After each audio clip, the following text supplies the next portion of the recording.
Mariam El Khouli, licenciée lettres, enseignante à la mission de recherche et coopération du Caire, elle a été lauréate d'un concours de traduction. Avec une nouvelle égyptienne, Un coin sur la lune de Abdelkader El-Hamamsi, aussi artiste, peintre et beaucoup d'autres aspects à connaître. Mariam El Khouli, une femme d'Égypte. Bon, je m'appelle Mariam El Khouli, je suis née en Égypte, de parents moitié français, moitié égyptiens. Et j'ai été élevée, j'ai vécu en Égypte jusqu'à présent. Je fais des séjours en France, mais pas très longs. J'ai fait des études dans une école française de sœurs. Et puis ensuite, j'ai fait des études de lettres à l'Université du Caire. Et ensuite, j'ai eu donc une licence de lettres. Ensuite, j'ai fait une autre licence de Paris 8. Et puis, j'ai fait un diplôme de traduction, français-arabe. J'ai commencé à travailler dans la presse. J'écrivais des articles dans un journal qui paraît le soir, qui s'appelle Messa. Et donc j'écrivais des articles un peu très différents. Et puis ensuite j'ai travaillé à l'ambassade du Canada. Je m'occupais de la cinémathèque parce que le Canada, il a une production de films documentaires qui s'appelle le National Film Board. Ils ont énormément de films. Donc je m'occupais de cette cinémathèque. Et on donnait les films à des institutions, à des écoles ou dans des universités.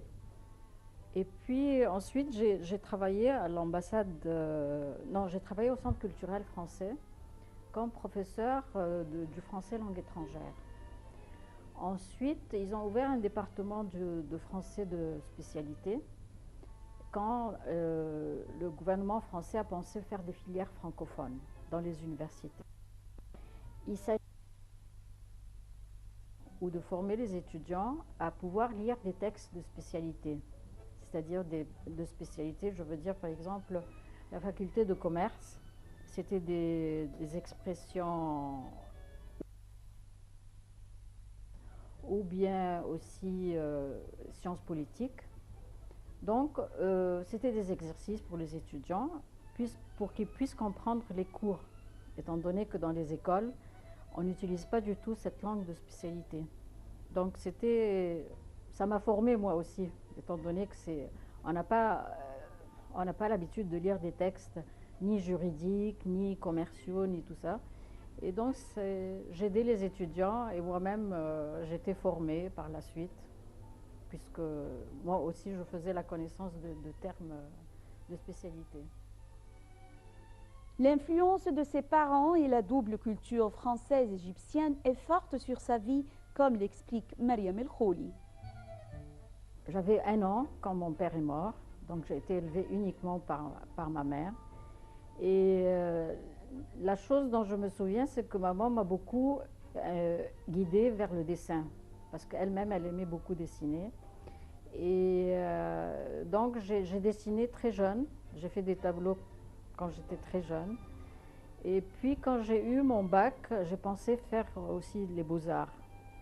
Mais finalement, bon, j'ai pris la faculté de lettres, mais jusqu'à présent, j'aime dessiner.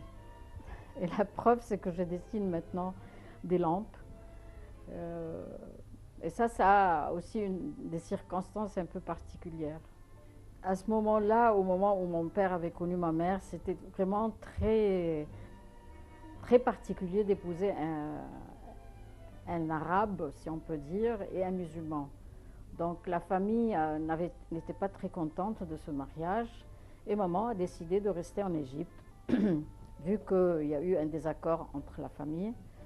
Et bon, elle est décédée en Égypte, elle a fini ses jours ici. Et voilà, donc je suis plus ou moins plus égyptienne que française. Des fois, on porte sur moi un regard différent. Si je dis un mot, un terme en arabe, je le prononce mal, alors je suis critiquée. effectivement, bon, je ne suis pas, c'est-à-dire je ne connais pas très bien le langage populaire, donc je peux faire des erreurs. C'est à ce moment-là que je remarque que je suis critiquée à cause de ça. On cite, on me dit que je suis une khawaga, que je ne connais pas ce mot et tout ça. Et donc, c'est pour ça que je vous dis, on se sent différent. On se sent différent des autres. On se sent égyptien et en même temps, on se sent différent des Égyptiens. De toute façon, il y a plusieurs types d'Égyptiens en Égypte. Il y a ceux qui vivent au village, il y a ceux qui vivent dans les villes, il y a ceux qui vivent dans le désert. Et donc, c'est très différent.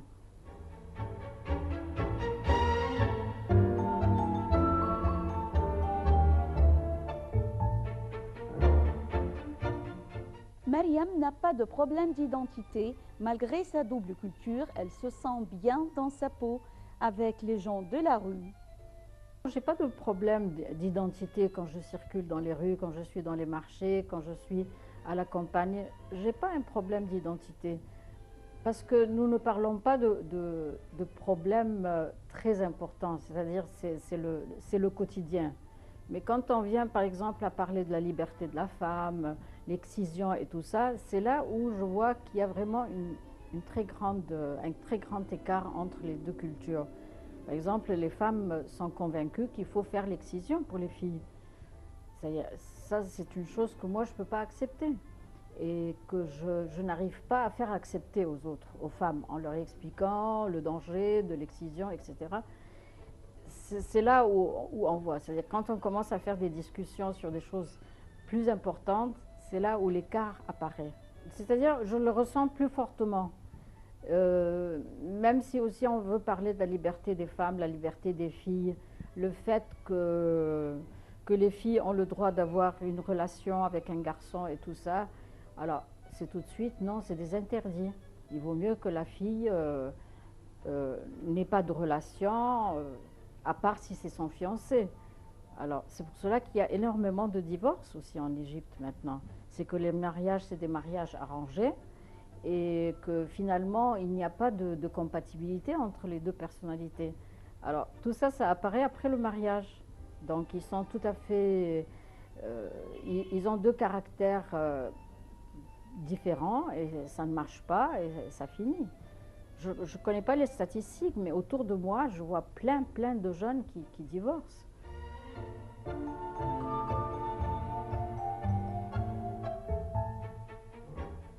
L'importance de la lecture dans la société égyptienne est essentielle et ça commence par l'enfance, comme le signale Mariam qui présentait un livre chaque 15 jours dans un journal. Écoutez, bon, j'ai toujours... Bon, ça c'est aussi ma mère qui lisait beaucoup. Il y avait toujours des romans à la maison, des magazines. Et donc, et en plus, j'ai fait des études de lettres, donc c'est un peu normal qu'on aime la lecture.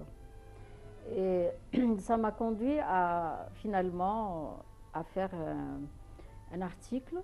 J'ai travaillé dans un journal un journal francophone qui s'appelle Le Progrès égyptien. J'ai donc présenté un livre, je faisais le résumé, la critique, je présentais le livre une fois par semaine.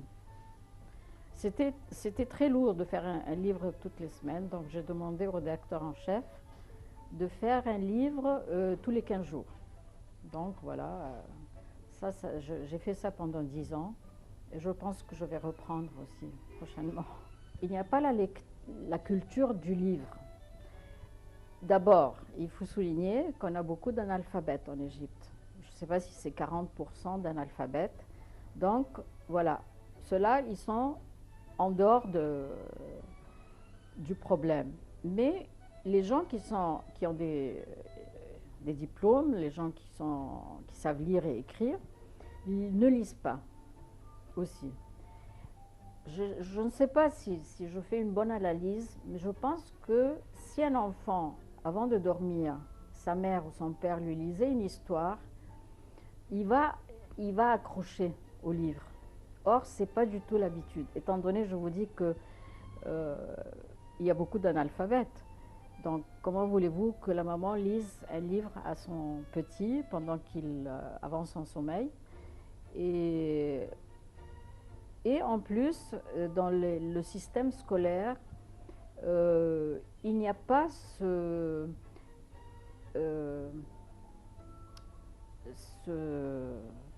ce système par exemple, de mettre 3 livres à lire pendant l'année scolaire et de présenter le livre.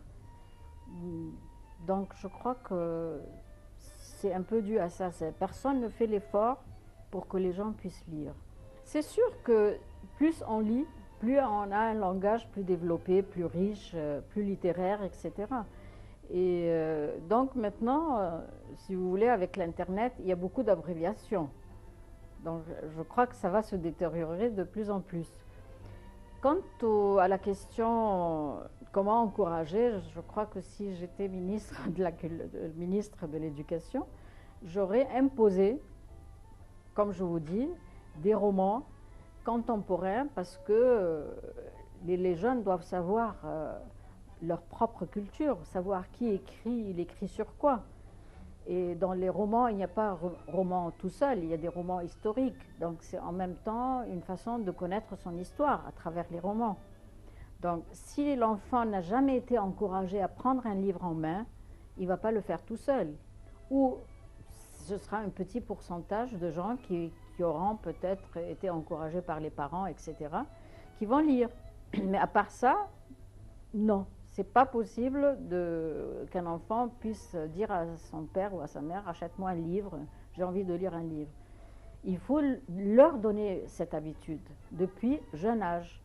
C'est-à-dire les petits peuvent lire des livres comme Blanche-Neige, machin et tout ça, Goha et des livres de ce genre qui sont adaptés à leur âge, et d'imposer des livres pour chaque année, pour le primaire, pour le secondaire.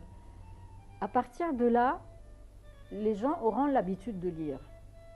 Et je crois que cette affaire de ne pas lire, c'est pas seulement en Égypte, mais c'est beaucoup plus accentué en Égypte, parce qu'aussi en Europe, bon, il y a 20 ans, quand j'étais en France, par exemple, tous les gens dans le métro avaient un livre entre les mains. Maintenant, non. Alors donc, c'est pas uniquement pour un problème égyptien, c'est un problème un peu international. Et c'est parce que les médias se sont tellement développés que